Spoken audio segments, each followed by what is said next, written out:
Shanghai Dragons started 0-42. The Titans began their franchise with 19 straight wins. Let's not waste any time at all. We're going to get into the match now. We'll bring our first team to the stage, the Shanghai Dragons.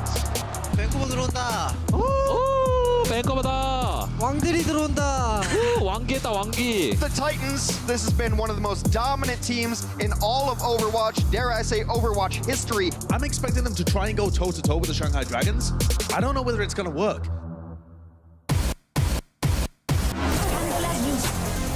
Hey, there's an EMP. It's DM and the Shanghai Dragons. They just executed that so well.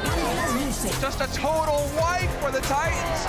Go for it. High-value targets there. Gamsu and Youngjin picked off. Titans will succeed, tying up the series 1-1. And now the ball is in your court, Shanghai. 할만해. 당연히 할만하지. 보자. 야, 파이팅! 파이팅! 파이팅! 스테일은 우리가 아니야. 가자. It's Anubis. Oh, clutch lead from Luffy. Other side of the map, no problem. Stitch, take a nap. They're right on the doorstep. DM, the mid-air shot. You looked up Clown Fiesta in the dictionary, this fight would show up right now. This has been nuts! Another one. There's the EMP over the top. Barrage boosted straight in. One kill, looking for two. Get out of here, Shanghai Dragons. They're on match point. 정말 쏠져. 아, 나 힐베. 솔드 필. 나이스.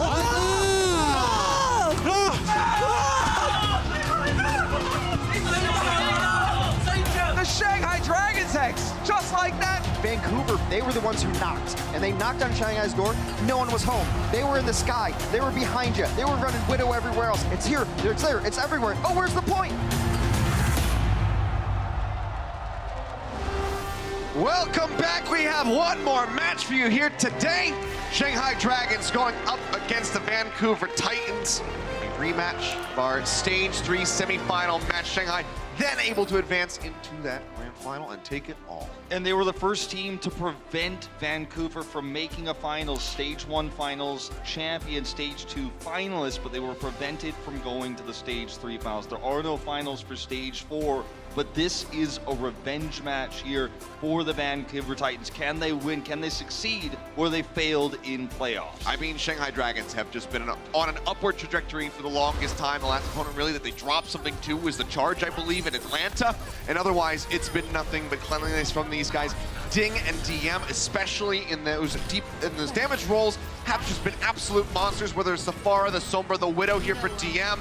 I mean, Happy's making a case for maybe best, but DM is still right up there at the top. Yeah, people forget often Youngjin as well is a DPS player who's incredibly flexible. He's played a lot of Roadhog in recent times, but in a meta that's starting to be solved, you know, we're starting to see pieces of it. Right now, Youngjin, he could play tank, he could play DPS, he's got a very wide hero pool, so he's definitely someone to look out for going into this series. Yeah, the Doomfist, of course, could always come through from him. On the other side of the stage, though, for the Vancouver Titans, it's going to be a lot of, Hawksalt and Stitch coming in, maybe Sominsu flipped in as well, trying to contend with some of the best DPS players in the league. We know that these guys are storied, they've been around since the beginning of Overwatch, but can they rise to the occasion this time? That's the question, and this is what everyone is waiting to see. They were the most iconic Genji Tracer players in Korean Overwatch before joining the Overwatch League, be it Apex or, of course, Contenders Korea. So, this squad is iconic for playing dive. It was what they were most famous for, and there were a lot of questions. Will we see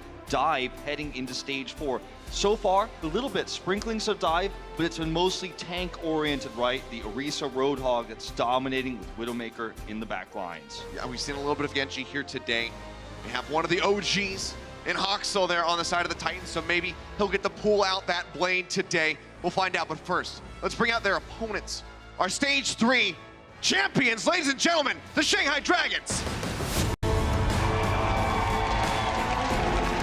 Never heard a cheer so loud for the team that had such a tough past. Stage 4 is the last chapter of their story here in the Overwatch League for 2019. The team that had to carry the weight of the 0-40. It's a new roster, defending champions. They defeated this team on their way here to say that they are defending champions, and now their first opponents, they will rematch them again. Envy on the starting lineup here with Izayaki on the support line here. new player. And again, NB hasn't played that much with this roster, so some synergy still being built right now for this Dragons roster. Yeah, it's the first time we're going to see Izayaki starting here with the Shanghai Dragons out the gate. Just going to go ahead and plug him in. Let's see how he fares against their opponents. Let's go ahead and bring him out, ladies and gentlemen. Please welcome the Vancouver Titans. The Titans coming off of their first elimination before stage finals yet of the season. And look who is bringing up the rear for the Vancouver Titans. Hureg is making his way to the stage. That's right, Hureg will start, so Vancouver's brought a few surprises of their own. He will start over Stitch. Now, both Stitch and Hureg have shared similar hero pools in the past. Hureg has leaned towards projectile side of things. If you look back at his career, you know, before joining London Spitfire when he was on GC Busan, he was more of a Pharah player, then more of a Widow player when he rejoined Runaway before, of course, joining the Vancouver Titans. So he's coming in here instead of Stitch on the DPS role. We'll see if that means it's going to be Somber. We'll see if that means it's going to be the Tracer. I'm thinking more likely we're going to see a duel between DM and Hureg in Widow v Widow. Only time will tell. I mean, you better be hoping that Hureg has been brushing up on his Widowmaker skills. It's been a while since we've seen him, but we've seen a whole lot of DM. And this guy is just incredible. Your 1v1 Widowmaker champion, and maybe the best Widowmaker player in the world, as I'm sure these highlights will show you. When you look at the plays here from DM and Shanghai's run through stage 4, or excuse me, stage 3 and the stage 3 playoffs, this is a team that mastered Widow Pharah before anyone else. We saw teams experiment with it. But now we're in a new meta, right? Where these two teams are starting from scratch. And as we head into Lijiang Tower, we're not going to look at the last time we saw these two teams fight where they both had their own ideas about a figured out meta. We're going to look at two teams' ideas about what the meta will be and what it will become. And that's what makes this first map so interesting.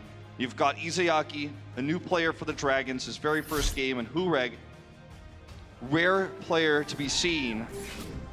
For the start of things, it looks like it will be the Hanzo for him coming out, something he has played in the past.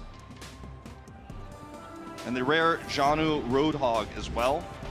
Flex Tank, who's been playing mostly D.Va throughout his career. We have seen him play the Roadhog every now and then, especially back on the Runaway days, but you know, let's see how his form is looking right now. Well, pushing forward, DM just going to be on that McCree. Ding still going in for the far, despite being on control center. Barrier set up here from Bumper. Keep everybody protected, but still now have to try to advance over onto the point as he gets ready to unlock in 8 seconds. Trying to get that first cap through. Shanghai Dragons are poised for it, so it's going to be a shift around the side. The hook comes in. Gamsu bionated as well. Absolutely destroyed. Good start here for the Vancouver Titans. Immortality Field going to be thrown down by Slime, who nearly has that Amp Matrix online. Just 4% to go. Now just has it. Surges forward. Hureg comes up with a kill here on the Izayaki. And that should be the Vancouver Titans locking down this point first. It's the first time we've really seen Reinhardt today. And you could see the struggles of Reinhardt, even though, you know, arguably this is the best part of Lijiang to play the Reinhardt versus a Mei. You know, you're going to get walled off. You're going to feel that extra pressure in the front line. You're going to get trapped. And it's going to be a hard time. He's going to swap over the Orisa now. And they're still running this far. The barrage is ready. It's a D.Va-less composition, but getting into position is a lot harder than it looks. He's going to flank around the right side. He reveals himself. Bionate on a 2. The Dragon strike out from Hureg. Manages to find Izayaki again, second time in a row. Then follows up to pop Envy out of that mech, and they finish him off. Res is used by Koma, but now Gamsu's going to be gone. Only have that single res, so still going to be held off for now are the Shanghai Dragons. There's not a lot of value in the DM's McCree against the composition the Titans are running. Sure, he's got better, you know, weapon purity. He can fire faster. He can try to break through the Orisa shield, but otherwise you're not doing much. He swaps, but it's a very late swap. Didn't even use the Deadeye. Now, Ding holding on to this barrage. Has to try to get into a position to set that up without getting slept, without getting headshot by Hureg. Supercharger is down by Bumper, just trying to chip away at the Dragons. They advance over onto the point. Hulk comes in, pulls them up over the top. Now, Anubis thrown in onto Hoxels. He pushes forward. The sleep gonna hit. He's got the ice block, but Bumper is there to save him. Throws down that barrier to try to keep him alive, but Bumper now overextending, might have cost himself his own life. He's bumped up just a little bit more as he tries to stay in the fight. He'll be able to do so, and the Blizzard is down from Hoxall. Barrage gonna be jumped in, but instantly Jano is there with a hook, shuts him down. Simon Hoxall, however, still taken out. Now Janu as well going to be eliminated. So despite the heroics of Janu, not sure if the Shanghai Dragons are going to be able to put this one back in their favor. Hureg tosses out the Dragon Strike, looking to find a pick, but everyone is split away. Answering Dragon Strike, however, will be able to find Twilight, and the flip is there for Shanghai. Shanghai gets the flip. It's very late, you know, and we will see if they can utilize the Pharah here now behind Orisa shields. It's great effect, but it's very difficult to do because of the low ceilings on this map. The next two, potentially next two rounds of Lijiang will be a lot more Pharah friendly than this one. So there's just not a lot of space to work with. Here comes the approach for the Titans. Twilight's almost got that nano boost. It can be very powerful on the Mei here to try to turn this point around. That might just be his target again. We'll see who he chooses. Sleep Dart, Izayaki just jumping over top of that one. Bomb into the back, looking for a pick, manages to find Slime. Mortality field not set up for him, just a bit away from that. Janu overextended, will get cut down. 40% accrued so far for the Shanghai Dragons. Vancouver still sitting at that 90%, but they have to get this point back over into their favor. But you're looking at a pretty stacked ult economy on the side of the Dragons. Now, when you look at these low ceilings, you know, one of the problems so far is you can't really roam around and get a good angle. But at the same time, when you're going through these narrow choke points, the AoE damage of the rockets can be quite potent. He's built up another barrage here. It's a D.Va-less comp. He's got to get into position to make it happen. Greg coming around the side. Matrix comes in and Ding just disappears. Cola, can he try to get the res off? He's sitting up on the platform, manages to do so. Slime, however, going to be taken down, but it's at the cost of Gamsu. That 2-for-1 exchange so far, but now Janu goes down, evening things up here for the Dragons as they look to maintain control. Now, inching above 75%, Hoxall going to be eliminated as well. Still holds on to that Blizzard, but has to get back to the point, has to get in a position to utilize that ultimate to try to close this one out. Otherwise, Shanghai Dragons might be coming up with a massive turnaround here in the first round. Gotta be careful, the Titans. That barrage is so good if he can get into the support line, and he has full control right now of positioning. Looking for that angle. Looking for that flank. 95% coming through. Still hammering those rockets in from above. Halt! Dragon Strike goes through on the back of the Hulk. Blizzard going to be thrown down. Anubis is in over top of Ding. He pushes over to the side. Barrage comes in. They set up for the moment with the flashbang, but he still managed to take down Slime moments before. GM going to be raised back into the fight. Now Janu gone. OT bleeding away. Hureg, he's got the dead eye, but he's off the point, and now he's dead. First round goes the way of the Shanghai Dragons, but it's a close one, 100% to 90. The most bizarre setup, too, in terms of heroes that we have seen today. Our first real Pharah combined with a little bit of Reinhardt play from Gamsu, and they're still able to make it work on Control Tower of all Lijiang maps, the lowest ceiling map in terms of those hallways around the point. Even in the point itself, you're trapped in this cylindrical sphere where you can't really operate in the sky very well. You're, always at risk of getting popped out of the sky by someone like Hureg, as we saw there multiple times. They're going to stick with this composition, albeit, of course, with the Gamsu Orisa to start things off. Hureg, once again, the blind counter to this Pharah will be the McCree. You've obviously got the ability to knock him out with the Pharah, with the Ana and the Mei as well, but he's the best option here. See if he can do it. Well, Twilight already going to be taken down. Johnny pulled in, bio-nated. Does get taken down very swiftly. So, solid start this time for the Shanghai Dragons. Vancouver Titans instead going to have to be the ones aggressing onto the point to try to get the flip. It's now unlocked and taken. All right, now, this is where things get really hard for the Titans. Because even though McCree is good at knocking Pharah out, if he can't get line of sight because she's able to just pop around these signs, stay above the team, he can't hit her regardless. So she can just control these chokes. And now the barrage is ready. Oh, yeah, barrier not put close enough. So the Rockets could come in from behind. Ureg's always been a very good McCree player when he's been given the opportunity to play it, but he's playing against terrain, he's playing against the map right now more than he is playing against Ding. And we will see swaps coming through. We're going to see the Sombra swap with Bumper on to the Wrecking Ball, so more dive-oriented composition. But even this, not strong against the Pharah, can win you the ground battle, but the sky battle is still the issue. Have to try to get a hack to bring him to the ground. Hoxall swapping over onto the Tracer, a rarity for him. Does get taken down already. Rocket still coming through, Ding fiercely playing forward, up into the piece, even to the likes of Janu, gets the push forward there onto Bumper, and DM is there for the alley-oop. They clean him up. All right, Huxall, again, you say it's rare to see him on the trace. We've seen it before in certain compositions that required it. He's been, you know, overall, hate to say it about Huxall, but a pretty mediocre tracer in those times.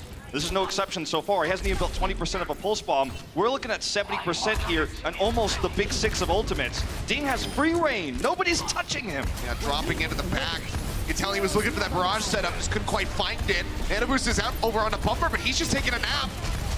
Shutdown comes through from Izayaki, who is under a little bit of fire here, but seems like he's actually going to be able to stay alive and actually gets the kill. Onto Bumper as well on top of it all. Now Hurek going to be gone, 30% shy of that EMP. Shanghai Dragons bouncing back after a close first round. Now looking to shut this one out, 100-0. The barrage is still being held. The Titans look clueless. No answer to the Pharah. No Huxall's ultimate. gone. Huxall's dead. Yep, finding that snipe, gets the headshot through. Barrage still ready to go. OT going to be forced out here by the Vancouver Titans. But Bumper, he's got a sliver of HP, and now Slime is going to be gone. Janu knocked out of the mech, Hurek cleaned up. And that's about going to be it here. Bumper will swing through one last time, but he barely enters the point. And there you have it, 100-0.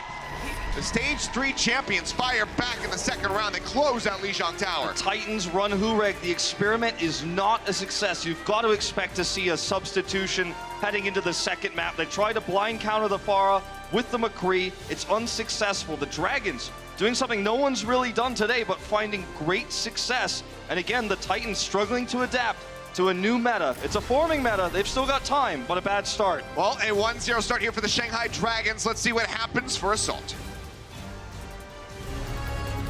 The Overwatch League is powered by Intel. Game, record, stream without compromise on Intel Core i7. And by Omen by HP, the official PC and display of the Overwatch League.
One more time. The Vancouver Titans, Stage 1 champions. The Shark have done it, Stage 2 champions. Make some noise for the current holders of the California Cup.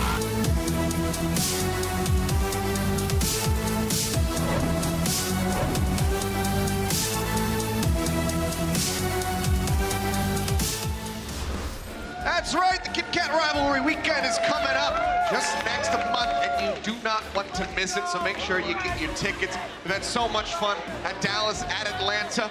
Now here, a little bit closer to home, but still going to be a very exciting event with some crazy matchups. Speaking of which, We have one going on right now. Shanghai Dragons versus Vancouver Titans. Another cataclysmic rematch occurring, but so far Shanghai Dragons have the upper hand. They certainly do, and they've run something that I don't think the Titans could have really accounted for. They did have Hureg in the starting lineup, playing on the McCree. Could have had Stitch in the same position. Perhaps they thought Hureg has a little bit more flexibility should they need to change, but didn't work out very smoothly. It wasn't very clean on that starting map. Now, our substitution might surprise you because it's not going to be Hureg, but in fact, we will see Youngjin come in for Ding. And that's because we're heading to Temple of Anubis, where Ding's hero pool, especially the Sombra and Pharah, very weak on this map. We expect to see some sort of dive out of Youngjin or just a flex onto the Hanzo because he has that in his hero pool, in his wheelhouse. So heading into Anubis, he's the right player for the job. You've got a great lead here if you're the Shanghai Dragons. The Hureg, situation, I mean, you and I have commentated Hureg and this squad for a long time, and it has certainly been, this is not the first time we've seen him stay in for a questionable map.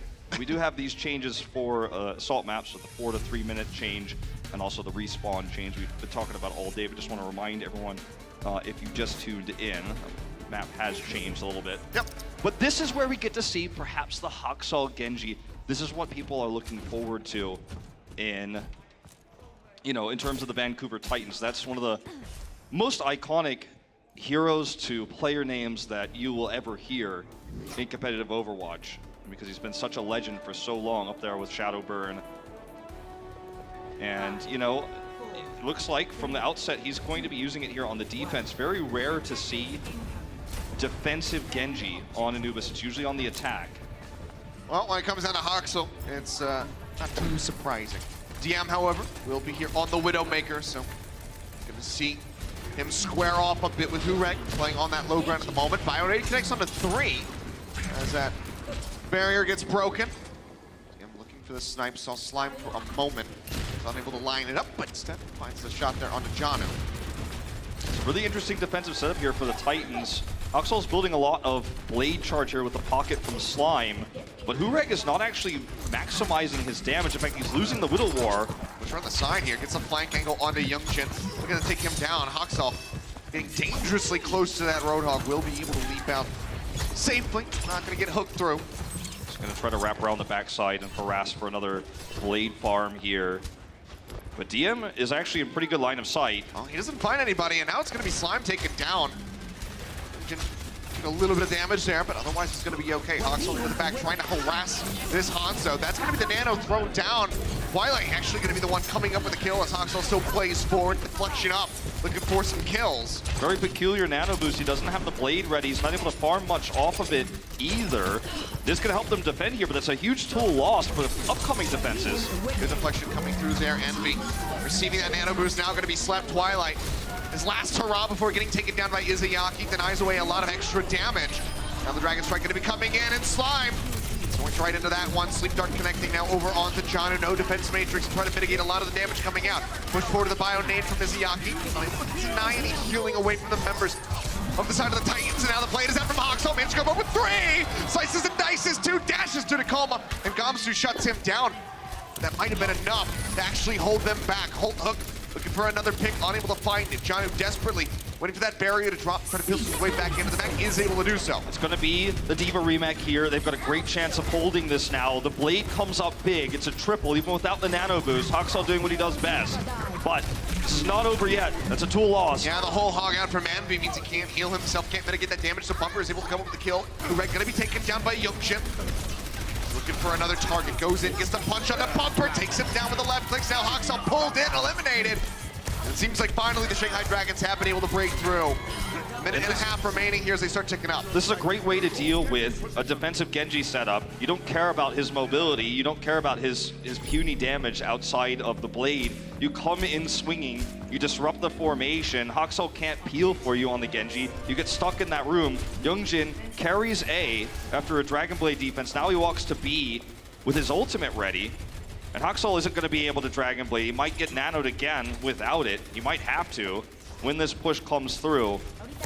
Youngjin's approach is going to be pretty predictable, though. So we'll see how much he can get done. He might have to swap after this particular attack. Well, Gets bionated there as he tries to go in for the rocket punch. Now getting tagged up on the side, has to use the meteor strike. Seems he might want to aggress with this one. He's tracking down Hoxall, takes him dangerously low. Can't quite finish him off. Jumps out with a seismic slam, is able to be safe. Still gonna be alive, has to wrap around the flank to try to rejoin into the fight. Gets the punch there, onto Bumper, weakening him. Hoxall gonna be anti-ed at the moment, doesn't want to pull out that Dragon Blade until he can get topped up. Jumps up over top of the Doomfist, is now looking for some targets. Finds Izayaki first, looks for a little bit more. Push around the side, has to sheath the blade as he drops in on top of the Mercy. Koma's still gonna be taken down, but not before getting Izayaki back into the fight.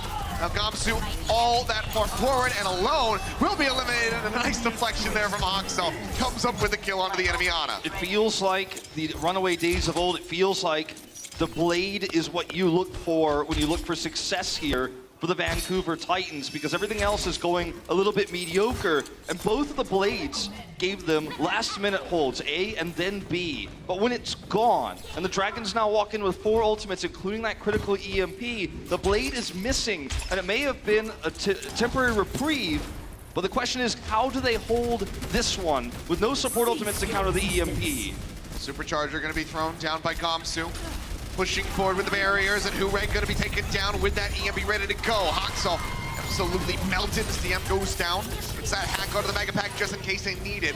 Bionade onto 2. Already ticks coming through for the Shanghai Dragons. They snatch a second one. It's Bumper and John who make their way back over onto the point. Trying to last for a little bit longer here. Bumper denies the hook in, but still is going to get finished off by Gamsu. Now the blade coming through. Hoxall looking for some targets. Swinging away. Against a 2-for-1 on Izayaki and Youngjin. Now Koma going to be gone.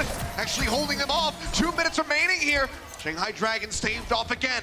If you've never seen Hoxall's Genji and his Dragon Blades on Temple of Anubis, you're in for a treat. We've seen this over the last 2 years of competitive Overwatch.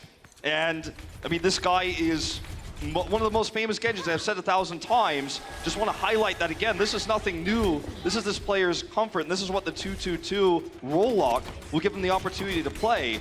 And it looked dire for them. But again, he comes up a 3rd-time clutch on the blade defensively. Can he make it a 4th? DM really wanting that hack, manages to find it. Keeps that one out of the hands of Hureg. Youngjin has since swapped over onto the Reaper. So seeing this one again, we saw earlier from NYXL.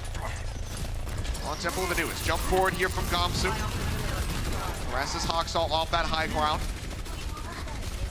But what is going to be the approach from here? 1 minute 5 seconds remaining on the clock. 2 ticks gained already. Don't need too much more to climb to close this one out. Bionade forward. DM a little bit low, but he's going to be okay. And now Bumper is going to be eliminated. Hoxall taken out as well. Gamsu comes up with a major kill there. Bomb out from Janu, managed to find Koma, but they need a lot more than that if they want to try to hold this one off. Slime getting zapped lower and lower, will be taken down. Youngjin here, really making that Reaper work. It's enough kills. They shove them off the point and they get the cap. It's time, Killers, to feel the nostalgia, to upload the highlight clips, to look at the mighty Hoxall Genji blade. 3 clutch saves, which turned what was almost an incredible time bank for Shanghai Dragons to a 43-second bank. And now he has the opportunity to dive attack. His best blade opportunities are yet awaiting us. Well, down under a minute here for the Shanghai Dragons. Let's see how Vancouver fares on their attack. Coca-Cola is the official refreshment of the Overwatch League.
And here we go, 43 seconds accrued for the Shanghai Dragons. Under a minute, crucially here, Vancouver Titans were able to hold them off for quite some time.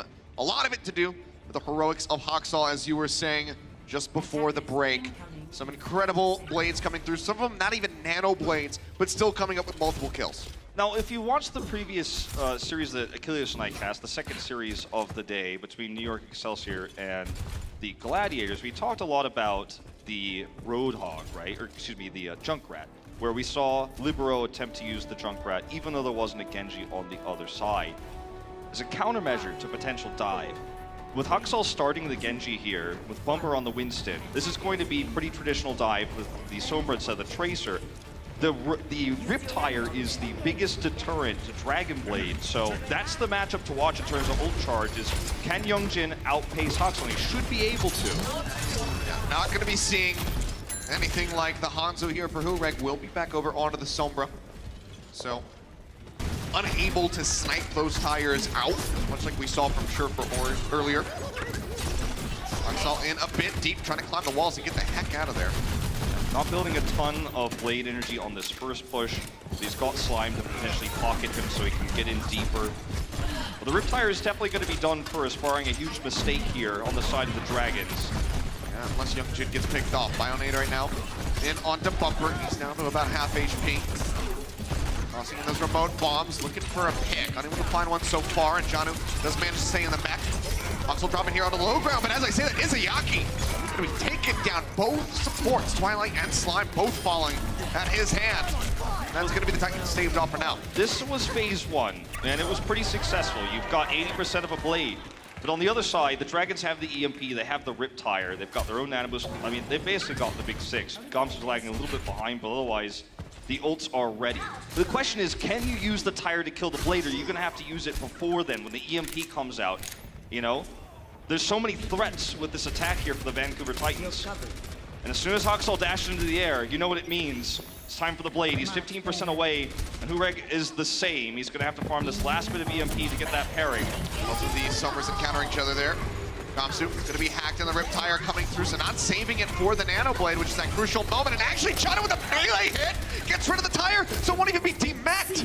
Bumper somewhere, going to be taking a nap for a little bit, does get woken up, and now the Primal Rage going to be rolling through. Youngjin taken down, the Nano Boost thrown in onto the Blade. Haksal has to be wary of that self-destruct. It delays for a little bit longer, but still, one swipe, you can see how much damage that does, even to an Orisa.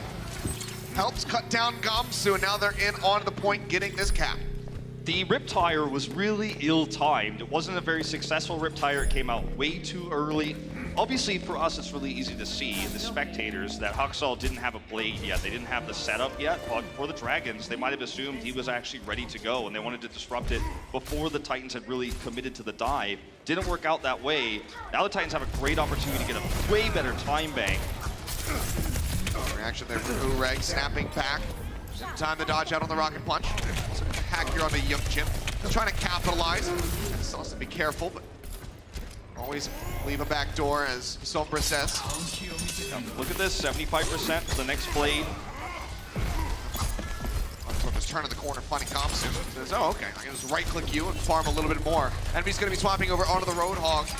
Try to get that hook in onto this Genji and shut him down. That Aura Hureg, bomb into the back from John, who finds a pick on the Gamsu.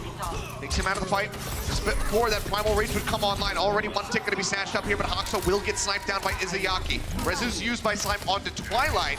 Still likely going to be waiting for that Genji to rejoin because they have that Nano Boost combo ready to go, but now Twilight's actually going to be using it instead. EMP now going to be going forward from DM. He gets out with a sliver of HP, but Bumper hounds him down. The hack is on to 4, but there's no kills under the members of the Titans. Haksal's coming back too, and he's going to have that blade ready. Yeah, and Hureg is going to have the EMP, try to set it up even further. Coma trying to escape, getting battered around by Bumper. He is the fly swatter. He can't quite kill the Nat, however. Bills managed to make their way out, but now the Nano Blade, there's no Nano, but the blade comes through. Haksal manages to find one, gonna get shut down by Envy, who wraps around from the back. Bumper leaping over to the bridge, a short hop here as he tries to get top back up. Slow and steady here from Slime. Trying to get him back into the fight, but a seismic slam shuts down the Ana. The Shanghai Dragons, they hold him off, but 2 ticks snagged here for the Titans. It's these DPS players, Youngjin and Haksal, that have complete control over carrying these fights. Youngjin is able to come up with several kills there and is able to disrupt the snowball that was the Vancouver Titans. The balance between the Nano Boost and the Dragon Blade has been very off throughout this map. We're seeing Blades without Nanos most of the time, and Nanos without Blades on the other side of things. And once again, the mismatch is there. Twilight 95%, Haxal's at 30, and you can't get that Nano Blade in, and the Dragons keeping that ult efficiency going. For the hook there on the Hureg, unable to find it, will translocate up over the top. This takes a little bit of poke damage. Another hook ready to go, pulls Janu in nice and close. Can't quite pop him out, and Youngjin is taken down. The res is there from Coma, bringing him back into the fight. Bumper playing up front. And the shotgun blast to the face, has to be careful, but has that primal rage and goes into the back. Look for a pick, but now he's going to be taking a nap. A nice sneak dart there from Izayaki to try to shut it down. Hureg out of the mix. Youngjin gets rid of Twilight. Drops down, tries to finish off Haksal, is unable to do so, and Janu will punish the Doomfist. Now the res comes through, Twilight is back into the fight.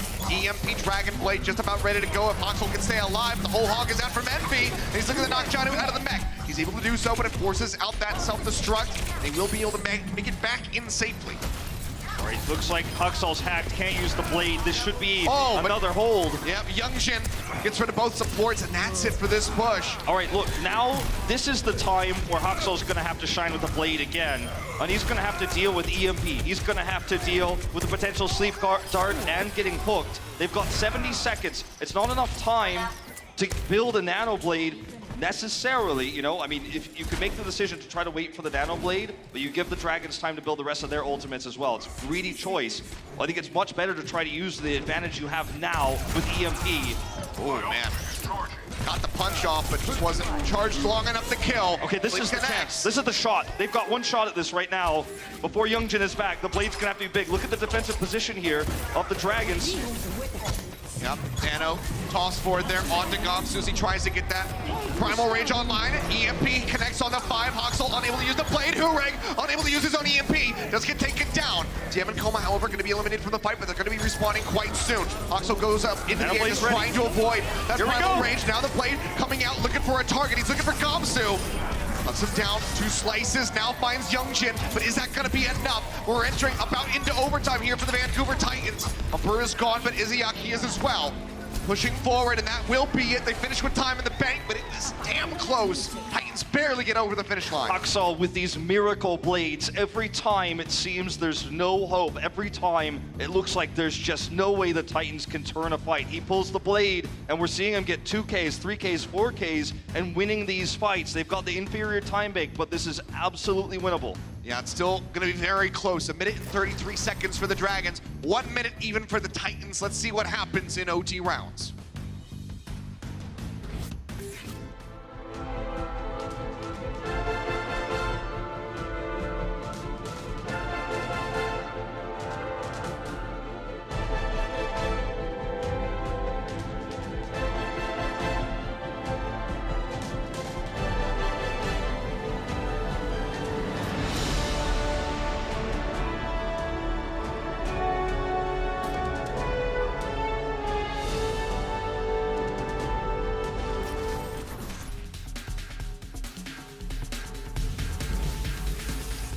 And here we are, as stated, about 1.5 minutes here for the Dragons, so 33 seconds their advantage as they will begin on defense. Vancouver Titans looking like they're not going to change anything. The time bank here is more important for the team that's trying to build a Dragon Blade, because that can be very inconsistent, and that means it really hurts this Titan style of Anubis here right now. Slime again can pocket Haksal so we can go in deeper and further than he would normally like to, while also getting damage boosted, then getting healed. It's not about the res, it's just about that extra healing stream. Makes him feel immortal as he goes in poking. It's a race to 100 on the ult meter here. Yep. So far, so good. Fairly rare sighting today. Coma is on the Lucio. Already up at the moment as they push their way into the back and beat.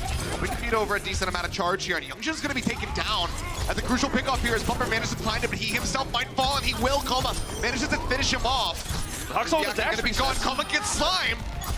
Now DM going to be taken out of the fight, but now Hureg eliminated as well. It's just an all-out bloodbath but the Titans are the ones sticking up here onto the point. That might not last for much longer because now Hawksol is going to be gone. Janu going to get knocked out of the mech as well. Bumper is res, but he's going to have to try to get over onto the point. He's only halfway towards that Primal Rage. They need to get Hawksol back in there. He's 18% away. Koma's buying so much time here as well, and Gamsu with a double.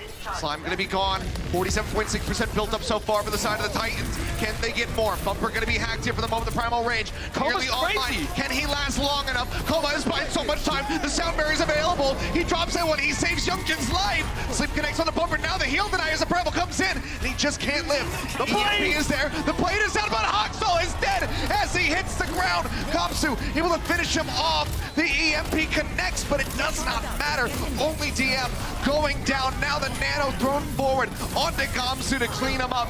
47.6%. It doesn't get better than that for the Titans. Koma, incredible delay on the Lucio, playing it extremely well under dire circumstances. One of two members left on the point is able to stall against insane pressure from Bumper on the Winston, and everyone else on the Titans who tried to run onto the point, he survives, gets a kill, makes the sound barrier happen. Little known fact, Koma is a teammate of Hawksol and Stitch back on the old Runaway roster, was a sub back for the Apex Season 2 finals, so there's a lot of history with some of the older parts of this squad. Plays against his old teammates now, makes that, you know, delay happen, and what could have been potentially a snowball to be is slowed and halted. They're able to stop the Blade from making really anything happen there. Yep. And the Dragons have that extra time. Yeah, no clutch pop-off in that moment. Unable to make it happen. Titans now looking to deny away that 47.6%. Take a look at Gamsu's perspective here. Shutting down the Blade. Hawks is going to be taken out. Yeah, not making it so they couldn't get the Blade on that push in particular. Delaying it further and further. Yep. All right, for the Dragons, we're going to do something really strange here. Okay, I was going to say, I don't think Youngjin on the Widow is the right play. DM will be playing that instead. Look for the pop-off against Hureg here. It's very difficult to do, you know, when you're the attacker, right? Hureg has line of sight advantage, as you can see. Can't res yourself as the Mercy, so they're going to have to wait. That's a great start for the Titans. Yeah. Moth meta was pretty broken, but not that broken. No. Never res yourself. Barriers coming down, looking for that halt hook. Unable to find it, however, but the Bionade connects onto 3 as the barrier gets dropped. Twilight waiting patiently to get those heals off. They're ready now. And DM is struggling. You know, if you compare the damage, he's just way behind. He's just not able to get line of sight. And if he tries to go forward, there's so much to kill him. Well, Hawksol tag up there for the moment. Headshot in onto Bumper, but still not enough to truly threaten that Orisa. Hook comes in, Gamsu gets pulled forward. Janu manages to find the kill. Bionade hits onto him, but he's still going to be all right. Takes a breather. We're down below 40 seconds now for the Dragons.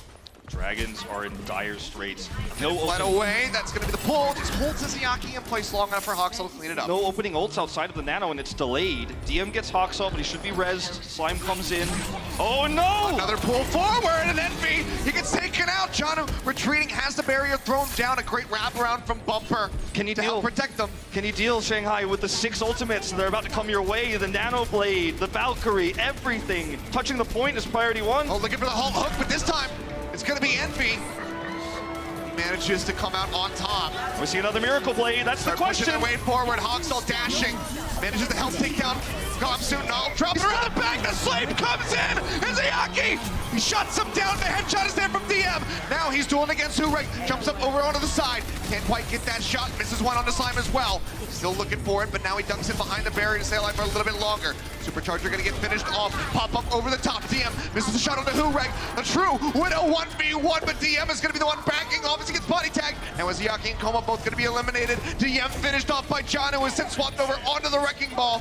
Gamsu going lower and lower, cannot last, and now it's just Envy by himself. He steps off for a moment, and this is feeling a little similar to our semifinal match. We go in after map 2, we are tied up 1-1. We are seeing a little bit of everything here between these two squads. It feels like we've pulled a thread out of an anthology of the history of Runaway and Vancouver Titans, Temple of Anubis. As Hawksol comes up big, it was a very close map, but we've got a tied series on our hands now, Achilleos. Who knows where it will go? We will find out when we see you guys on the other side of halftime. The Overwatch League is powered by Intel. Game, record, stream without compromise on Intel Core i7. And by Omen by HP, the official PC and display of the Overwatch League.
Shanghai beat Vancouver in the Stage 3 semifinals, but the Titans are hoping for a different result this time around. They've tied things up after some awesome Genji play on Anubis. Welcome back, everybody. It's Puckett, and I've brought the desk back together at the desk. We've got Zoe, we've got Brent, we've got Sideshow. We brought in the whole team to cover this epic rematch, and this one was so good in the semifinals.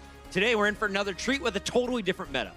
It's been fantastic, honestly. It looks like the Titans are just struggling to adapt a little bit. Their flexibility isn't quite as on point, but their individual skill is unbelievable, and so they can go toe-to-toe. Brent, talk to me about the new faces that we saw in our first map, because we saw some familiar names I haven't seen the stage in a while. Yeah, Hureg coming out to play a little bit. This guy is actually a little bit of a freak. I mean, he opened up pretty well when he was playing the Hanzo, but struggled towards the later ends of this map 1. Map 2 is when he really started to heat up as an individual. But, I mean, Shanghai Dragons, I got to give him credit as well, being able to come back from this initial round after coming out the gate with a suboptimal composition. They're running a Reinhardt, which is going to be a bit of a rarity you see these days.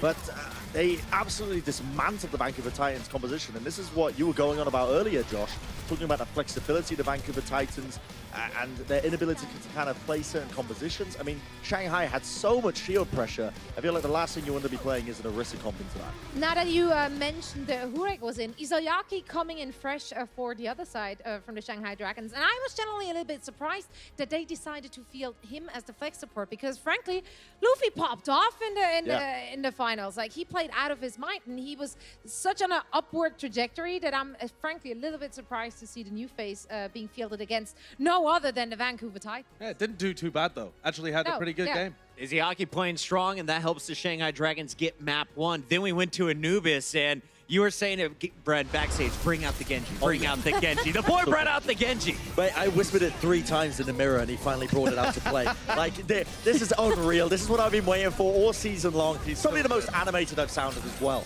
describing any sort of play in quite some time. He's just phenomenal. It's amazing how he's just kind of made a name for himself since 2016 on Genji and hasn't fallen off. Like, a lot of players still not great at playing the Genji when they were used to be very good at it. You know, they've kind of fallen off a little bit. Haxel is just, it feels like he just never stopped playing it. Yeah, he's gotten better and better over time to be able to keep up with the increased velocity of the game. And he's so good with the Dragon Blaze, but also without the Dragon Blaze, always manages to... Even while hacked, he's getting 2 kills with a single swipe of the blade. Yep. But real talk, when you compare him to the other Genjis, who's on Haxal's level right now? Is there anyone? Maybe Prophet, I would say, when he pulls out the Genji. I don't know, though. Apart from that, we really haven't seen too much of it. And honestly, even in these compositions, it doesn't really make that much sense. Okay, attacking point A, we see Genji quite a bit. Defending point A, like, why are you playing it there? If you're not Haxel, that doesn't work. But he is Haxel, so it does. He can just kill everybody. So far, we've seen just 2 games from Shanghai, 2 games from Vancouver in Stage 4. Who's been most impressive, team? Anyone you've been keeping an eye on specifically, Zoe? I'm still on the Shanghai Dragon wagon. I just can't do anything but that because, frankly, Youngjin's Doomfist was pounding. It was. That was yeah, I think I want to quote you, but I can't stitch it back together. Like, he's so good on Doomfist that he's countering his counter. Yeah, yeah. Is that what you said back then? He was playing against the Sombra, right? Yeah, no, and it worked perfectly. And it must have been infuriating for the other side. So overall, Youngjin really stepped it up. And yeah, I believe the Dragons can take the second half away from I can't wait to see how this one plays out. I have a feeling we're going to close out the night with the Game 5. It would only be fitting. But we got to talk about Shanghai because the Dragons, they won our Stage 3 finals this year. And that will be the last stage final of the season. That's right. The Overwatch League postseason begins after Stage 4 on August 30th. Now, we have a lot of exciting changes for the 2019 postseason. So to answer all of your burning questions, just watch this video that breaks down all the new playoff formats. The Overwatch League postseason is just around the corner. And here's everything you need to know for 2019.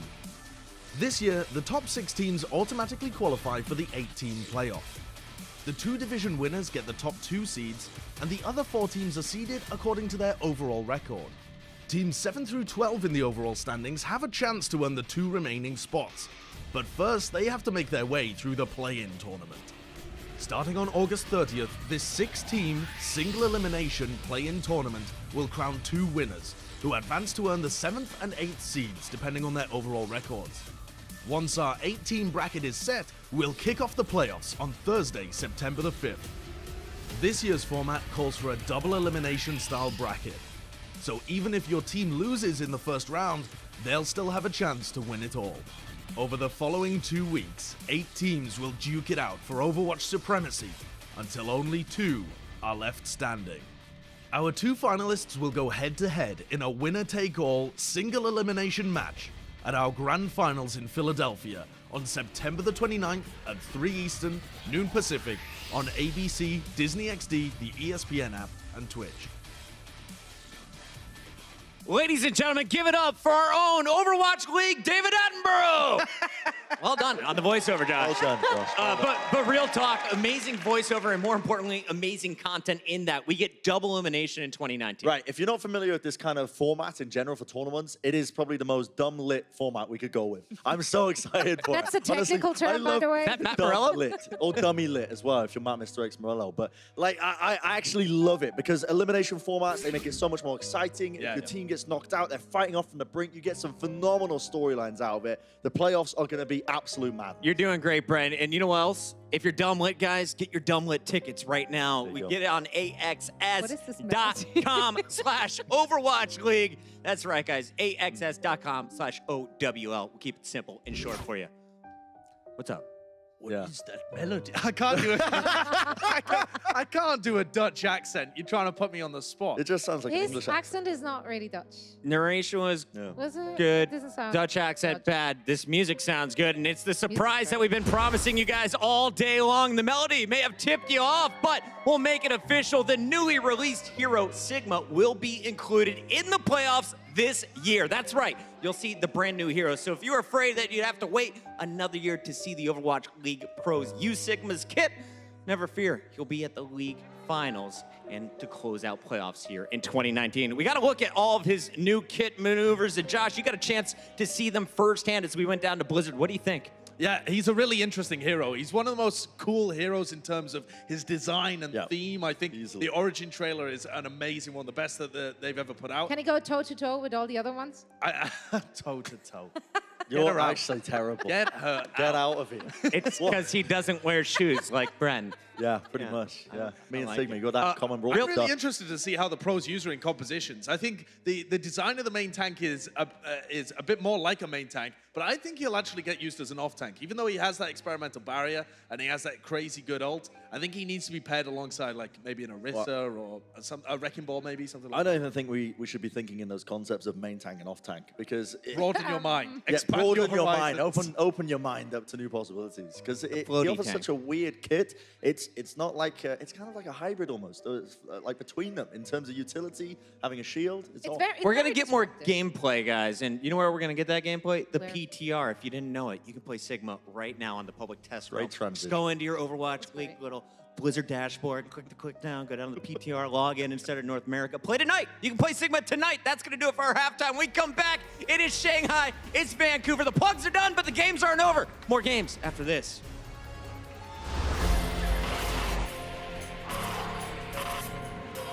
They don't just play for a team. They play for every fan, every rival, every moment, every match. And when everyone watching expects the best, they perform with the best.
Welcome back. We are going into the wee hours of the night here today. We are currently tied up 1-1. Shanghai Dragons able to take our first map, Lijiang Tower, but Vancouver Titans, they bounce back. They get the victory there on Temple of Anubis, and now it's anybody's game. Momentum shifts all over the place. Huxel with some miracle Genji Blades, as I've been calling them tonight, because they have been Genji Blades without Nano Boost a lot of the time, and they're coming up, you know, when they're outnumbered, he's getting a 2K, 3K, or 4K to save the point or take B. And, you know, that might be the end of Huxel Dragon Blades for the rest of this map pool, just because Anubis was the best map for that. We'll have to wait and see. Talking about the rest of this series, though, we'll have a substitution coming forward. It is going to be Ding back in for Youngjin. Spoiling it! Okay, now you can talk it's about it. being revealed. You gotta wait until we do the little pan over. So Ding will be in for Youngjin, so you know, you could go to a lot more Pharah, a lot more Sombra when you head into King's Row, especially on A. The Pharah can be quite strong. And, you don't need that Doomfist here really as much as you would on a map like Anubis, where it's very great for stalling on B. Well, with that being our only substitution, Hureg still gonna be here in his longest stint on stage in I don't know how long, but either way, still gonna be playing forward here for the Titans. You know, Hureg was, again, as mentioned before, he was a projectile player. He became a hit scan specialist in the later parts of his career after, you know, leaving Spitfire and coming back to Korea and then coming now back to the Overwatch League with the rest of the Runaway squad. And, you know, Stitch was always the Widowmaker player for most of this squad's time together. But it's interesting to see Hureg coming in. Subbed in every now and then back in contenders, but you know, they're keeping him in with Huxall here. Huxall on the Mei for the defense. And will be the Pharah we were mentioning, Ding back on this roster. Not a ton outside of the Widowmaker to knock him out of the sky. You can always get those right clicks in from Huxall. Just have to lead him a little bit. We'll see if he's able to do that. Hureg will beat him to the punch. DM, though, not looking to match, not looking for that 1v1 action. He's just here on this McCree. Wants to be able to advance forward with the rest of his team. Especially get the flashbang fan, the hammer over on the Huxall before he can get into the ice block. And just take that Mei out of the mix. It's also barrier break duty as well that he's on right now. Yeah. And he's helping break down what Gamsu's trying to defend with, so that Hureg gets more, you know, rather what Bumper's trying to defend with here, so that DM gets that opportunity to get killed. Okay, all right. Hureg gets a very nice snipe there on the DM. Weakened Gamsu as well. The res comes through. Now Ding going to be taken out of the sky, and the res comes back in onto Bumper. The cap is nearly there for the Dragons. So Titans need to stabilize. That's exactly the direction that they're moving in as DM gets taken down. Huxall putting that wall up, cutting Gamsu off from any long-range healing.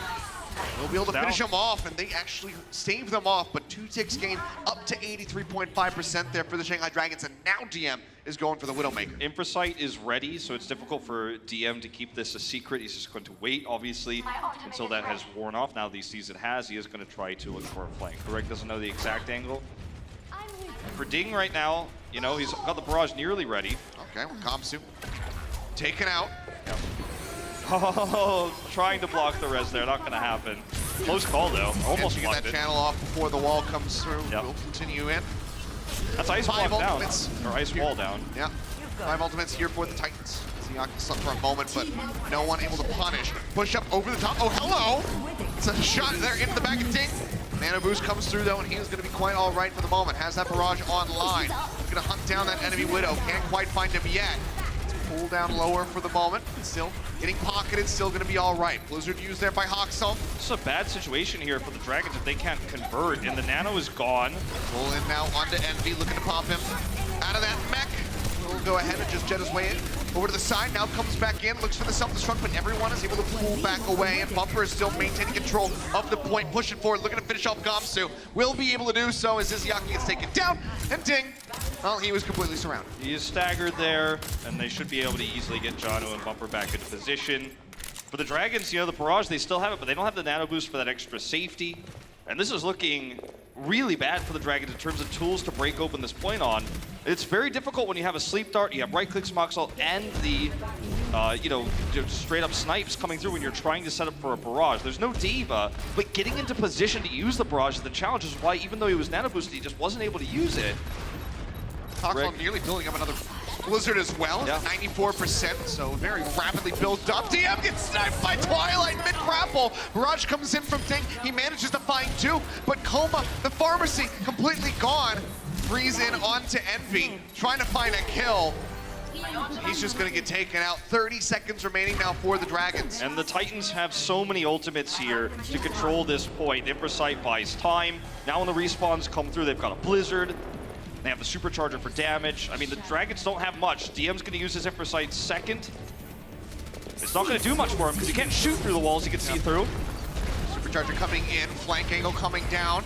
Bumper loses out on his ultimate. There's another barrier down, just continues to play there onto the corner. Hureg gonna be taken out. Ding managed to find the kill. I'm not sure Slime whether or not he's gonna be able to get into a position to try to get the res off. Huxall throws down that Blizzard, looking to shut down this push and execute on the full hold. Freeze now going to be expiring. Gamsu's still going to be sitting pretty here on the front corner, but now DM is going to be gone. Flying with the Bumper kill. going lower and lower. Janu pushes up, manages to find Envy. The hook in. Izayaki take it out. Now the whole hog, and Gamsu's got nowhere to go. That healing out from Coma isn't going to do anything to deny that damage away. Janu will get finished off by the barrage, but Bumper cleans him up, and the Titans get a full hold here on King's Row. So yet again, a great showcasing of Hureg's abilities on the Widowmaker. We don't get to see it very often, but he is coming up strong in the Widow matchup, in the Pharah matchup as well. Hoxell's May, it's also been a long time since we've seen that. But, yeah. I mean, look, the team is looking close together here, you know, in terms of synergy. Everyone's on the same page. Full of surprises here today. They get that full hold. Let's see if Shanghai Dragons can exceed it on their defense. Coca-Cola is the official refreshment of the Overwatch League.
A full hold at the hands of the Vancouver Titans. They give over 83.7%, pretty much on the first attack from the Dragons, but they stabilize and they hold them off for the rest of that time bank. Yeah, and now as we swap sides, the question is, what will we see from Hoxell? Will it be more the Mei? Is it going to be Genji potentially shining through? A lot of that will be determined by the Shanghai's defensive setup. And thus far, looks like we'll be seeing something similar to kind of how we started the night. The DM McCree ding on the Sombra. This is something that you can certainly break through with just traditional Orisa Hog, but you're always at the mercy of DM's ability to break shield. You might not be able to compete with Gamsu's barrier, if you're Bumper in this case, if DM is on that McCree. So we'll have to wait and see how this goes. Hureg obviously going to have a disadvantage in terms of line of sight when he does get closer to the point. They've got Storm Arrows. They've got Janu, who's at least looking to start with the Hawk. See if he wants to change up and move over to the standard Diva. And we know from him so well. And yep, we were talking about it. There it is again. I mean, if you can run defense Genji on Temple of Anubis, he can run it here on King's Row for sure. Sure. Hureg actually doing a ton of damage to open this up, forcing the Dragons to reposition. Well, that's going to be taken down. Only built up 10% towards his EMP. That's massive. There's a huge opportunity here for the Titans to take this without blade now. Yep. Headshot there from DM. Looking to get rid of Hureg. Gets lower and lower, but Slime is there to help pocket him back up. Voxel playing into the back. Look at the charge from this Dragon Blade. He's at 85%. He's been pocketed. Absolutely insane from him. Gamsu playing up. Bumper doesn't even care. He's barely paying attention to this guy. Envy, however, does manage to shut down Hoxel as the blade becomes available, and the Bionade out from Izayaki catches two, softening up Janu and Bumper and leading to their demise. Now, DM is ready to scoop the kills. Now, going into this next fight, they have the Nano Blade. It's okay that Hoxel dies here and the hold comes through. That's not what you're really planning on. You're not really planning on taking A with that fight. You're planning on taking A with this fight. Izayaki has a Nano Boost to buy time. DM could potentially get a big flashbang, but otherwise, advantage Hoxel, advantage the Titans. Another blade ready to be unleashed.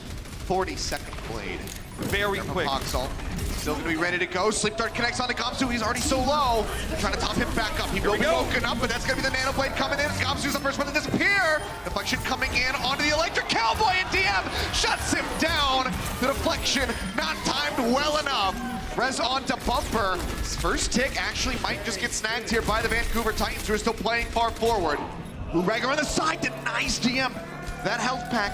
And it's just to find the kill. Now he's looking for a little bit more. Misses the shot there onto Izayaki, but still is holding down the flank, applying threats from the side, and Hoxel's joining into the action. Sleep comes in, Izayaki, a sliver of HP remaining, as he tries to stay alive, will be able to do so. Gamsu rejoins over onto the Wrecking Ball, bomb out, doesn't find anybody, but Hoxel taken down. Whole Hog is here from Janu, however. Looks for the finish there. Gamsu does get taken down, they're taken up, and they got it. Getting rid of the Wrecking Ball, one of those crucial ones.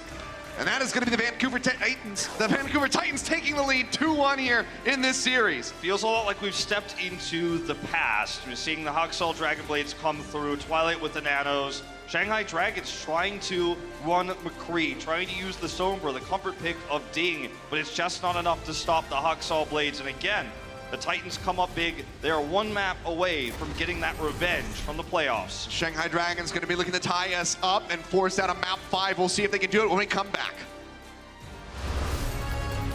The Overwatch League is brought to you by T-Mobile, now connecting 99% of Overwatch League fans. Catch your league on America's network, T-Mobile.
We've seen some amazing skill this season, but in the end, there can only be one pro that takes home the Overwatch League MVP award, sponsored by the good folks at T-Mobile. New players have risen through the ranks to become stars, while League veterans fight to remain on top. Now, the time has come to immortalize another player in the halls of esports legends and crown the 2019 Overwatch League MVP, presented by T-Mobile. Here are your MVP finalists. Sinatra's been playing like a man possessed. Sinatra. Janu is certainly up there, best diva in the league. Janu. Super. Twilight gets in there, so Twilight can handle himself. Twilight. His Primal Rages, I've never seen a player who's more mechanically skilled, I think. Gushui. The winner will be determined by you, the fans, as well as Overwatch League casters and analysts. Cast your vote on Twitter using hashtag OwlMVP and the player's battle tag, or during any remaining regular season broadcast on Twitch. Voting ends on August 25th, so let your voice be heard. It's your league, your decision. Who will you choose as this season's T-Mobile Overwatch League MVP?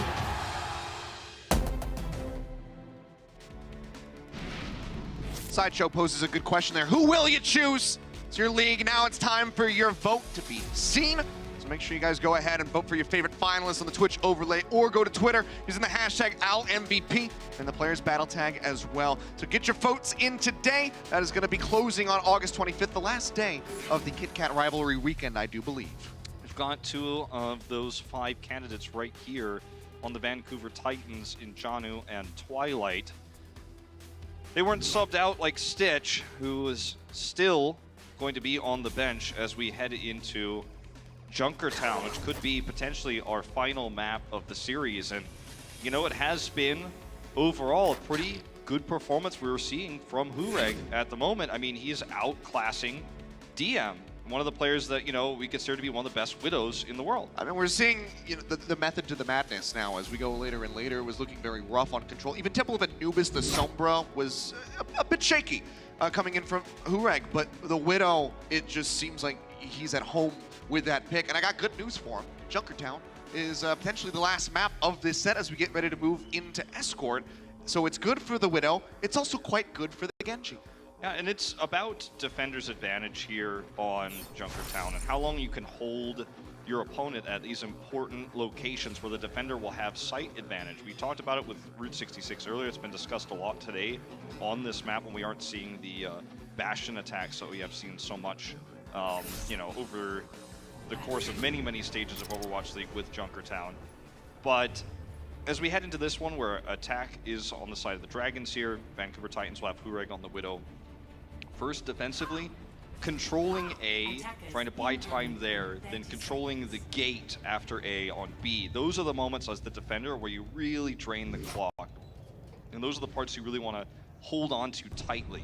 You're okay with, if you lose control of part of A, letting them take A so you can have a better setup for A itself.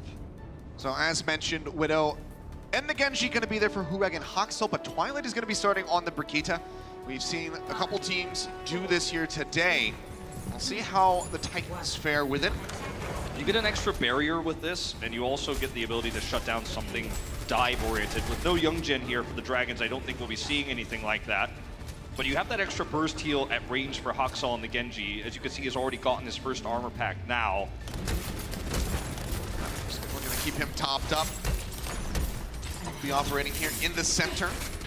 The barriers come down, but they gotta peel further and further back. The hook gonna be coming in. Managed to find Jono. They sleep him, they bio-nade him, they kill him.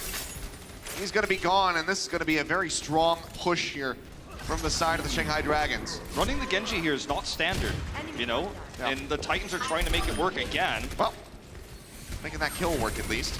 Tries to interrupt on the res, but Koma still manages to bring Ding back from the grave.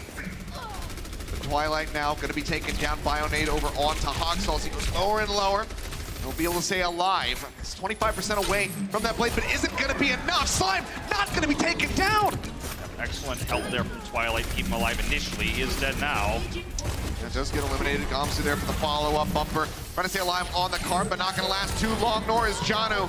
Both of them taken down pretty much simultaneously. Now, the blade is ready. They have a tough call to make. Are they going to contest A, or are they going to set up for the gate control? Looks like they are going to set up for that control. To attack here would be very risky. You can see Twilight pokes out here with his barrier on his shield to see where, you know, the setup is going to be. They're going to, again, not fight for A here because it's more important to have sightline control for B with Hureg versus DM on the Widow v Widow. And Haxel is ready to potentially dive the backline, take out Izayaki and Koma. But again, this is a non-standard defensive setup here with the Genji. Can be powerful if executed correctly, but DM has been the bane of him in the past. He swaps to the McCree. Looking for that whole hook, but it's going to be Jono getting pulled in again. Envy manages to line it up. Nano used onto him to ensure that kill to come through. And now the Titans, they have to retreat, so sightline advantage is going to be surrendered a bit. Hureg does have that infra sight ready to go, but DM, he's the one clicking heads. Nearly takes him down. It's going to be the blade coming out. Haxel, though, hacked. Can't dash. Yep, can't dash. Now going to be pushing down low. Manages to find one as he gets rid of DM. Still playing up into the front. The hook comes in and Envy takes him out of the fight. Now Twilight going to be eliminated as well. Shanghai Dragons can go straight back over onto this payload. The Genji pick here is a square peg into a round hole in a lot of ways. In the old times, when you'd face Widow propositions on this map, a lot of Korean teams would run the Genji with the Winston to dive the backline, threaten the Widows, and no one was really running Hog back then, so you didn't have that extra peel. But in this meta, you know, the Genji dive isn't going to be as successful. You get hacked, you get grabbed by the Roadhog hook, and then suddenly it's a free push to B. Still, 5 minutes, the time bank here for the Shanghai Dragons, and it's only now does he swap over to the Mei. And, you know, it's a bit late, I have to say. Dragons feel great about this start. Ureg just looking for an angle. Just get a little shot there on Nagamsu. Storm arrows out from Ding, trying to take out Bumper. Unable to do so. They get the pull in, and that's going to be Koma taken down. So, decent here, but as I say, that main tank going to be lost. Ureg manages to put one on the board, taking down DM. And yeah, the door is shut. There's nowhere to go. You can't get pushed further than that. So Ding is going to be taken down. Second hook's the better one always. He doesn't get it, but that's Envy down. And finally, for the first time in a long time, the Vancouver Titans will stabilize, and they have control of these choke points with the halt hook combos, the Mei wall, and also Ureg at range has the ability to pick off anyone who's brave enough to stick their head out. So this is a great place to hold, and you know, we've seen several times today, the C-hold is one of the places where you can really burn that clock. Riverside coming up, and instantly Izayaki going to be taken out. Another follow-up shot, Ureg gets rid of Envy. It's impossible to challenge Ureg with hit scan here, especially on the McCree, because he has full reign of all these openings. The second you peek out, you're dead. So there has to be something else. There has to be a Anubis, some sort of other disruption. Okay, Hoxall. Or Hoxall's overextension, perhaps. Yeah, gonna be taken out. But the disruption is what they need to break through. The halt hook again. They get the pull in. This time it's on Twilight. Might just be enough to push them forward. Oh man, DM finding the shots. Nearly kills off Ureg at range again. And almost 6 ultimates ready for the Dragons. The time bank still, you know, it's not 5 minutes, but it's still a great one. Hoxall's over to the Genji again, but there's so many ways to shut this down. Supercharger is in, looking for that halt pull, and DM, he's not even gonna get yoinked all the way through. Managed to kill him in transit. Hoxall trying to build up that Dragon Blade. Bumper takes up a bit. Nano Hog out from Envy, pushing him back, but Bumper is perfectly fine with the situation, just throws out a fresh barrier. And Envy, he's not there to follow up on that halt getting tossed out by Gamsu. He's over onto the side, so they can't pull anybody in, they don't get that pick, but Dink does manage to find Ureg now. In this chaos, the Deadeye comes out. Gets 2 of them! Hawks on Bumper, both gonna be taken down. It's like the deflection just not gonna be online for him. Yeah, he doesn't have the deflection. There's no Diva here, so it's so easy to shut down a Genji, even with this. And now John, who's caught as he tries to buy time. Hoxall's not gonna have the blade in time, not without some crazy delay here as the cart is rolling through. For the Dragons, they have so many ways to stay on this point. The Ureg swap over to the Sombra now. Gonna say Symmetra, okay, interesting. Instead, they'll just be over onto the Sombra, but Bumper just gets melted. Stand a chance there. Hoxall as well, gonna be going low. Janu is pulled in. Envy popping off a bit here on Junkertown. Ding up onto the high ground. Snipes Hoxall out of the fight. 10% shy of that Dragon Blade. Might have been enough to turn things around, but will not get the chance to use it, it would seem, because Bumper will be eliminated. Just a meter left to go. They roll their way through. Shanghai Dragons make it to the end of Junkertown. They make it to the end. In 5 minutes is how this becomes, you know, such a great time bank, is because they had 5 minutes for A, 5 minutes for B, and despite some decent delays for the Titans, they still end up with such a great time bank. Absolute control of this map now goes to the Dragons. Solid stuff there, but guys, we got Danny Lim standing by. He was able to talk with the Titans, so let's see what inside info he's got for us. Thanks, guys. I got to talk to Vancouver during the halftime, and they told me that the reason they put in Ureg instead of Stitch was because he was performing a lot better in scrims and practice during the stage break. Ureg has been popping off so much so that their head coach Pajion said, quote, Ureg is the best damage player in the Overwatch League currently. I honestly believe he is really great. The best part, I am not too sure. Wolf and Akilios, what do you guys think? Look, there's been a lot of Korean players and coaches to herald themselves or their players as the best damage player in the league. I don't think we could judge based off of you know, these 3.5 maps alone. Yeah, I mean, we learned earlier that it's Surefour and Decay. He said that they were the best 2 in the league. So but clearly, also happy, you know, so yeah, I mean, I don't know. But it's all over the place. Look, I mean, in terms of Hureg, though, I mean, with this, you know, 1 minute 51 second time bank for the Dragons right now, the stall is going to be mostly up to him. Haksal has the opportunity to do a lot with these blades, but I mean, you know, it's going to have to be control of these chokes. See what happens here as the doors open. The Titans go on the attack. 151 the time to beat. Ding playing around the left-hand side with the Hanzo. DM lurking behind the barrier, trying to locate Hureg and win out on that Widow battle. All right, looking at this Genji play here again. Up over the top. Questions about the value. Gamsu going low. They do manage to keep him top up. That healing coming through from Coma. Absolutely essential. And now they can set up here onto the card as they look to finish off John, and the Bionade will ensure that. Gamsu picking up the double here. And now Twilight picked on the Zenyatta. They have the pocket for Haksal again on the Genji, but it's just slowly ramping up here. There's no McCree this time in terms of shutting down the Dragon Blade. But, I mean, there's a lot of issues. There's the pick. Yeah, they do manage to find Ding. Pull him in. No way that Coma can push forward and try to get that res off. Looking for another hook. This time not going to have the connection, though. Bumper helping to block that one, and Envy, he's going to be the one getting yoinked in. Johnny does take him down. This opens up a lot of space now for the card. Still going to be contested, though, on the side. Gamsu lurking in the side room. I think that the Dragons are going to have to consider just letting A go, even though it's still a considerable distance here. You know, if you lose this fight, Haxel's got a Dragon Blade, and you don't have the setup. So yeah, it looks like they're just going to let this go. DM gets headshot here, and they have to let it go. So I talked about earlier how that delay denial is going to be on Hureg. He's going to have to control this versus DM. He's got an opportunity to play forward now because DM was picked, and in fact, he's going to swap over to the McCree. So that's going to be one, you know, small answer to the Blade. Yeah. With no Brigitte in play, that's one of your best stun opportunities. Let's be able to brawl a bit more. And Hureg going to be taken down.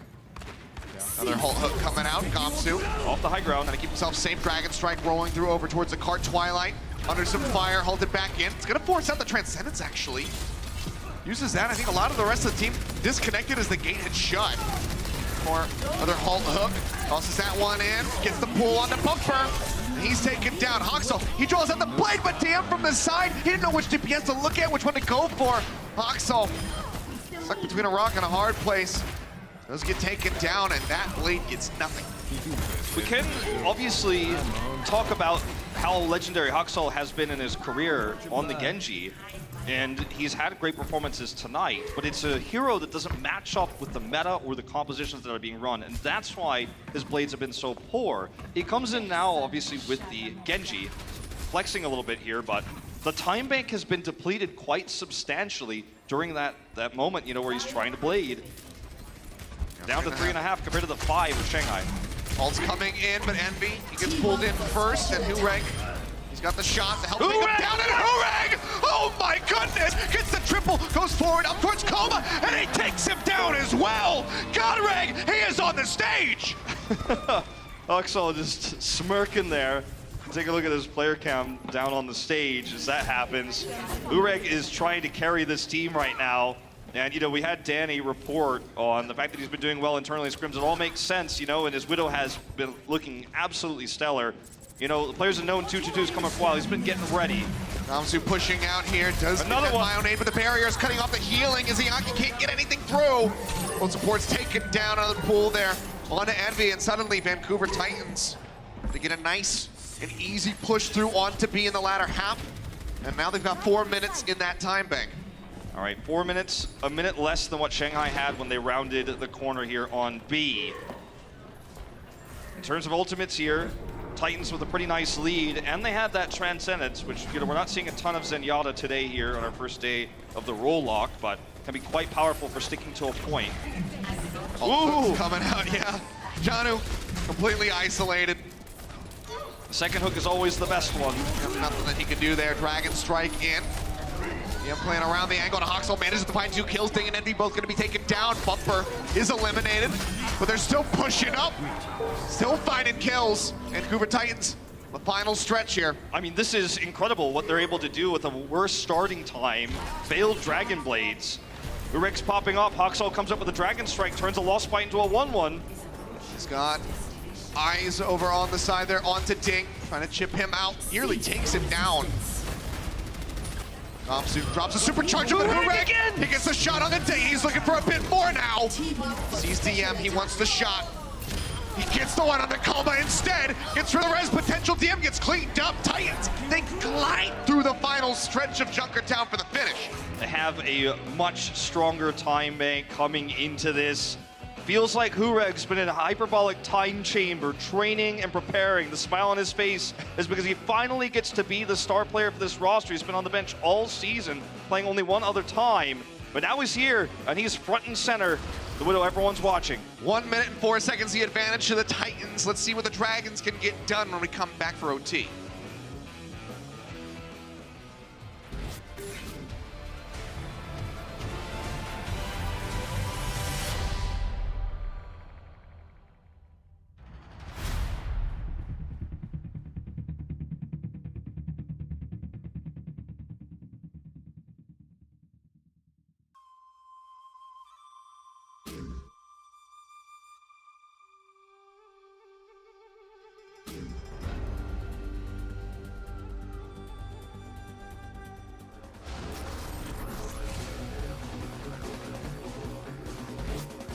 And welcome back. Vancouver Titans struggling at the beginning of Junkertown. He was just past point A, slowed up a little bit, but then just smooth sailing throughout the rest of it. 64 seconds, the leader in time bank. And once again, we will see Hoxel use the Genji here on defense. Some counter dive, you know, against the Widow. When the front line goes forward, and you have DM in the back, he's hoping to get some extra harassment in, look for Dragon Blades. Relatively unsuccessful thus far, but they've got a better time bank, and he's definitely going to have enough time to build a blade before the A contest here. You're not thinking about time banks for B or positioning, because it's just overtime after that. Well, Hureg this time. DM finds the better of him. Looking for the shot! And that is the halt setting up. Slime gets taken down. Crucial picks coming in now. A headshot onto Janu. Hoxel going to be taken out. With those picks coming in, he's not going to have time to build up that blade. 17%. Yeah. Such domination in this Widow matchup for DM. Unheard of on attack for this map because he has line of sight disadvantage. And he comes in and he's just getting these picks. 60 seconds as they roll towards A. And the Titans, they can't contest. It's not without a blade. Oh. They made that look easy. 50 seconds left now for the Dragons. And as you said, we'll enter into overtime for the remainder of their attack. Who would have thought Hureg versus DM, the Widow matchup we didn't know we'd see. Envy, and he pulled in, Bionade connects, he mitigates a little bit of damage, but still no way to make it out with that sliver of HP, so we'll take him down. Hoxel trying to play up above, ulted down, that's a deflection up, even though he doesn't have to worry about a hook. The rest goes through onto Twilight. Johnny eliminated. Dragon Strike tossed through. Look at the chip down bumper. They take him low, but Hoxel just casually goes in and gets himself a 3K. The dash resets coming through big for Hoxel, and he's about to have that oh so important blade with 10 seconds remaining. Here it comes. Dashes in. That dash gives him the blade. Izayaki taken down, looking for a bit more. Envy cut out. The supercharger comes through. All of them going to be gone, and we are ticking away at the time. DM barely manages to force out that OT before having to recall. A sliver of HP left for him. They have the infrasight up. They get rid of him. Hoxel coming up with the melee kills. Who needs a blade? Just dash, just melee people. He puts them up, he gets the numbers there, and they hold him just past point A. Triple dash resets, the blade comes through, he gets a triple kill with that as well. And this blade, not the miracle blade we were talking about, because it was already a pretty one fight for the Vancouver Titans. It's clean up, it's flashy. It needs to happen, it needs to be executed well, or there is a chance for the Dragons to come back. But it's Hoxel coming up on almost every critical overtime with an important blade, be it on the attack or defense. And with them having 255 now on the bank, it's going to be another opportunity for him to build more blades. Now here's the dash resets I was talking about. Every time you get a kill with Genji, it refreshes your Swift Strike cooldown, which is what we refer to as a dash, because he dashes forwards. So he gets those, comes in here and builds the last part of the Dragon Blade with the Nano Boost. And it comes out before you can even see the 100 on the ultimate. He was pressing Q because he knew this is it. This guy mashes. Spamming that one. He's able to draw the blade. And now, Shanghai Dragons, they need to get a full hold, really, if they want to force us to a 5th and final map. Otherwise, Titans looking for that 3-1 victory. Yep, they would get the revenge that they're seeking after the semi-loss, stage 3 playoffs. It's going to be pocket, again, for Slime on Huxall's Genji to keep him alive so they can play more aggressively and build that Dragon Blade. No McCree, but I think the Dragons will probably swap to it towards the end of A once Huxall gets closer to that Dragon Blade. Right now, Hureg, he hasn't really been able to do much on the attack Widow. Yep. He's pushing up, looking for an angle. Bumper going way up into the air. Tank gonna be taken down. Huxall manages to find the first kill. DM tries to equalize by getting rid of Twilight, but now the front line suffers heavy losses as Gamsu gets eliminated. Equalize with Bumper. Look at the blade charge here. Huxall's at 55. 5%. Bumper rezzed in. Still getting more. They pull Envy through, and Huxall turning around. It's a 180 right click. Help take down that Roadhog. Now goes on the flank here for DM. They leave the kills to Huxall so he could do that extra damage. So he's able to get 90% of a blade now. Contesting A, not an option. DM is dead, and they're gonna have to wait for the reset up. He's actually gonna go over to the McCree. But a flashbang versus a Dragon Blade, when it's Huxall we're talking about, he's been able to stave it off once, but will he be able to do it again here? Big question. Twilight doesn't have Nano, but they've got time. Well, they get the halt, but there's no hook to speak of for the side of the Titans. Nano, not ready yet. Huxall just waiting for an opportunity here to dash to the sky. Another pull in, that's gonna be Coma, taken out. Ult comes through, Hureg gonna be eliminated here by Ding. Janu hacked out, but it doesn't matter. They clean him up, no one can stand up over towards the cart. The Vancouver Titans, they're able to take the series this time, 3-1. They get revenge for the stage 3 semifinal loss. When Runaway was the best dive team in the world and 2-2-2 was how the game was played, Huxall's Genji was a symbol of dive. And we see that again here in our first day of Rollock in the Overwatch League. And Huxall is assisted not by his old partner in Stitch, but Hureg, who has the game of his life on the Widow. He had one shot, he did well in scrims, the coach gave him that chance, and he's able to defeat the defending Stage 3 champions in the Shanghai Dragons. What a story, what a series we just watched. That it was, Hureg sticking through from the very beginning to the end, and is able to get the victory here on stage. Guys, we got Danny Lim standing by on the floor with Huxall, so let's go ahead and hear from the Genji Supreme. Wolfie and Achilles, thank you very much. I am standing right next to Huxall, the Genji god from Vancouver Titans. Congratulations on your win. Now, you guys are already in the season playoffs. You guys are in the top 6. So Huxall, are you guys just going to, just take it easy, just chill out and just enjoy stage 4? What are you guys going to do? 이번 스테이지 4에 들어오면서 벌써 밴쿠버 타이튼즈가 벌써 시즌 프로 확정이 됐기 때문에 좀 아무래도 좀 느슨하게 좀 즐겜하면서 위에서 좀 재밌게 스테이지 4를 보낼 예정이신가요? 아니요, 저희는 지금까지 그 고츠로 많이 이겨왔기 때문에 투투투를 못한다는 평가가 좀 많았는데 그거를 깨려고 저희는 좀 열심히 할 생각입니다. That is totally false because we're going to give it 100% everything we got because throughout the whole season, we've been known to be one of the best 3-3 competition teams, and a lot of people were saying that we're really weak in 2-2-2, so we want to show everyone that said that we are actually really good in 2-2-2 as well. So yes, we're going to actually give it all that we've got for stage 4. Alrighty, and also, talking to Huxall, we have to talk about his Genji, right?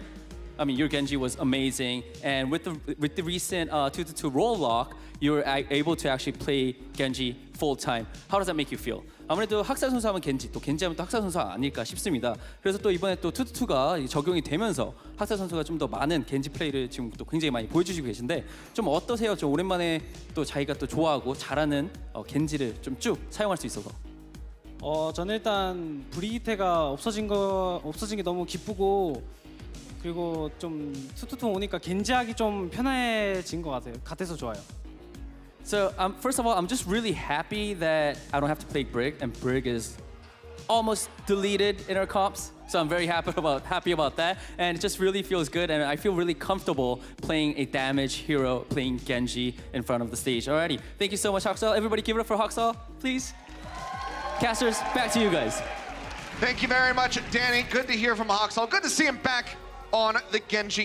You can see here, it's still going to be up top. There are the Titans just padding that map differential a little bit more. Oh, have already secured their top 6 spot for the end of the season, and they're looking pretty darn good with 2-2-2. Yeah, and it makes it a lot tougher for Shock to take control of the Pacific Division and for Excelsior to catch up in terms of top standing, you know, to win regular season. So, you know, these are the things you're really looking at for the Titans right now. Obviously, they get to prove that they are not just a 3-3 team. Yep. People have been following this squad for the last 2 years and know that, but I think for a lot of new viewers who only watched the Overwatch League last year where the Titans were not a part of it, it was a lot to learn in this series. Yeah, for sure. Dragons still on the cusp there in that 8th place spot. Need to pad that map differential a little bit more, but Omen by HP player of the match, it's gonna be Hureg. He comes back out for the longest time he's been gone, and he had a pretty darn good performance. I mean, there's a toss-up, you know, I think for a lot of people, whether Hureg or Hoxall deserves player of the match here. It's a tough call, right? But I think in the clutch moments that mattered most, at the close maps, Hureg came up just too clutch, especially when you talk about Junkertown. Moments like this are going to turn an entire series around when your opponent's at a 2-minute time bank. To have that ability, to have that success against all the pressure, it's your first time back playing in the Overwatch League in a long time. You've got one shot. Your coach is giving you an opportunity to play against the defending champions, and you don't follow the pressure. You come up big. That's what being player of the match means. 11 deaths there, 7 solo kills. I feel like every Widowmaker player of the match that we've had today has had 11 deaths. I could be incorrect. That number is sticking out in my head, so maybe something weird's going on. But guys, thank you so much for tuning in for the matches. We, of course, have the Watchpoint post show coming up next, so make sure you stay tuned.